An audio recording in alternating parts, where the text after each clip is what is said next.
안녕하세요. 애들레이드 트럭입니다. 최근 대법원이 일제강제징용 배상 판결을 내렸고 일본은 절대로 받아들일 수 없다고 반발하고 있지요. 일본으로서는 절대 받아들이면 안 되는 판결인데 그 이유를 알고 있는 한국인들은 많지 않은 것 같아요. 젊은이들에게 인기 있는 몇몇 우파 채널을 확인해 보았는데 정작 우파 채널을 운영하고 있는 유튜버 중에도 대법원의 일제강제징용 배상 판결의 부당성을 제대로 이해하지 못하는 분들이 제법 있어요. 물론 많은 우파학자들이 이 사실을 설명하려고 애쓰고 있지만 이해하기엔 좀 어렵지요. 그래서 제가 아주 쉽게 일제강제징용 배상 판결이 얼마나 부당한지 설명해 드리겠습니다. 2차 세계대전 이후 일본은 샌프란시스코 평화조약에 따라 일본군에게 점령되어 피해를 입은 국가들에 대한 보상을 하게 됩니다. 이 협약에 따라서 일본은 버마, 필리핀, 인도네시아, 베트남 등에 3,600억엔 달러로 치면 10억 1천만 달러를 배상했어요. 왜 조선은 전쟁 배상에서 빠졌는지 궁금하겠지만 연합국 측에서 조선은 일본에 침략당한 게 아니라고 판단한 거예요. 당연히 일본에 의해서 피해를 받지 않은 조선은 이 협약에 참석하지 못하고 배상도 받지 못합니다.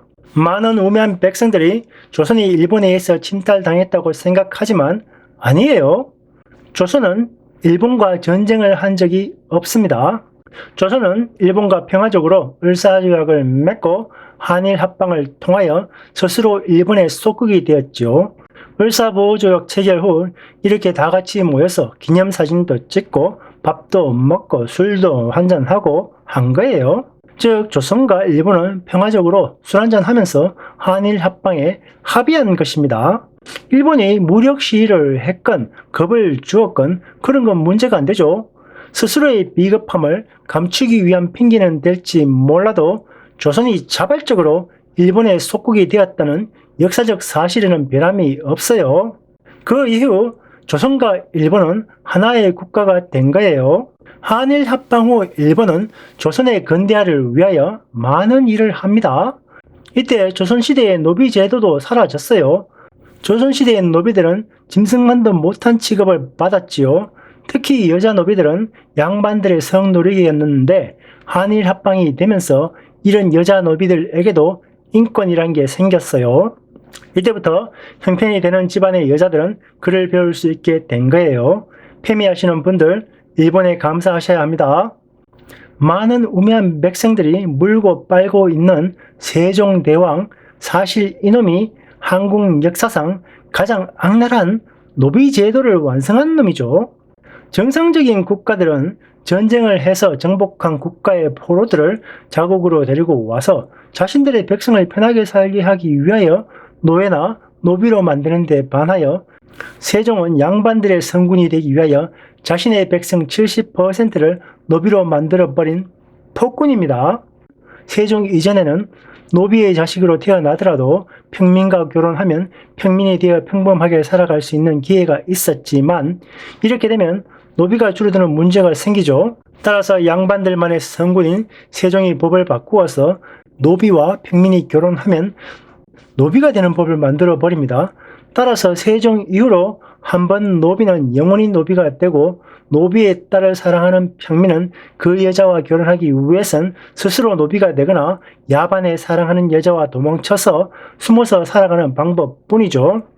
그래서 조선시대에 도망치는 노비가 있으면 개 돼지처럼 추적해서 잡아오는 추노가 생기게 된 거예요.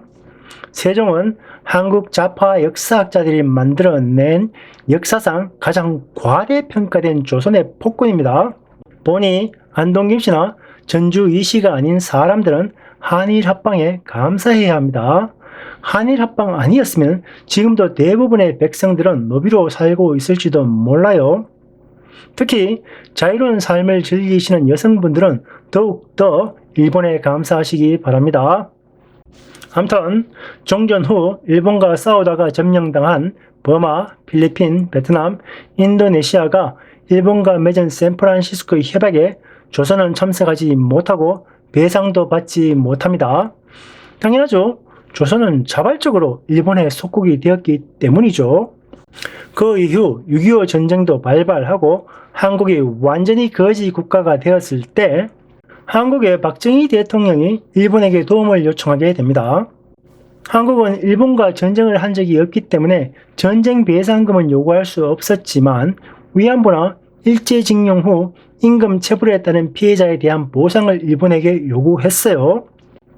위안부로 활동한 많은 여성들은 스스로 돈을 벌기 위해서 자발적으로 참여했거나 부모들이 지들 돈 벌자고 자식들을 강제로 위안부로 보낸 것이고, 징용도 일자리가 필요한 조선의 청년들이 일본에 밀항도 하면서 앞다투어 지원한 것입니다. 멀쩡한 한국인들을 일본 정부가 강제로 징집했다는 건 좌빨들이 반일 감정을 조장하기 위해서 만든 허구예요. 혹시 강제 징집에 대한 어떤 물증이 있으시면 댓글로 알려주시면 감사하겠습니다. 실제로 전쟁 말기 일본이 패전을 거듭하면서 위안부나 징용 조선인들에 대한 임금을 제대로 지불하지 못하는 일이 발생했어요. 이 사실은 일본도 인정하고 적절하게 보상하겠다고 했습니다. 이때 일본은 일본이 직접 피해 당사자들에게 보상하겠다고 했어요. 한데 한국은 일본이 한국 정부에게 보상금을 주면 한국 정부가 일본 정부를 대신해서 피해자들에게 보상하겠다고 강력하게 주장합니다. 일본은 당연히 가장 확실한 방법으로 피해자들에게 직접 보상하겠다고 했고, 한국 정부는 일본 정부의 안을 계속 거부했지요. 그러다 마침내 1965년 경제 발전에 쓸 돈이 너무나 급했던 박정희 대통령이 일본을 설득하여 일본과 한국은 이란 청구권 및 경제협력협정을 맺고 일본은 한국 정부에 3억 달러의 배상금과 2억 달러의 차관을 제공합니다. 그 당시 한국의 국가 예산이 3.5억 달러 정도였고 일반 외환 준비액이 18억 달러였던 걸 감안하면 정말 엄청난 금액을 한국에 배상한 것이죠. 이 협정에서 일본과 한국은 청구권 문제의 완전 또는 최종적인 해결을 승인한다고 체결했습니다. 다시 말하면 위안부건 징용이건 간에 한일 합방 기간 중에 발생한 모든 피해에 대한 보상은 이 협정으로 완전하고 최종적인 것으로 한다는 협정을 맺은 것이죠.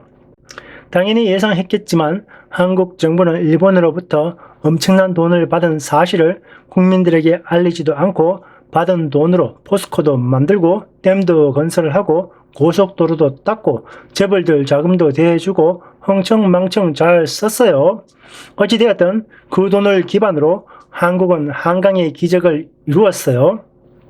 정말 믿기지 않지만 한일 청구권 관련 협정 내용이 일반 국민들에게 알려지기 시작한 건 일제징용 피해자들이 피해 보상 소송을 진행 중이던 2009년 해당 문서가 서울행정법원에 제출된 이후부터예요.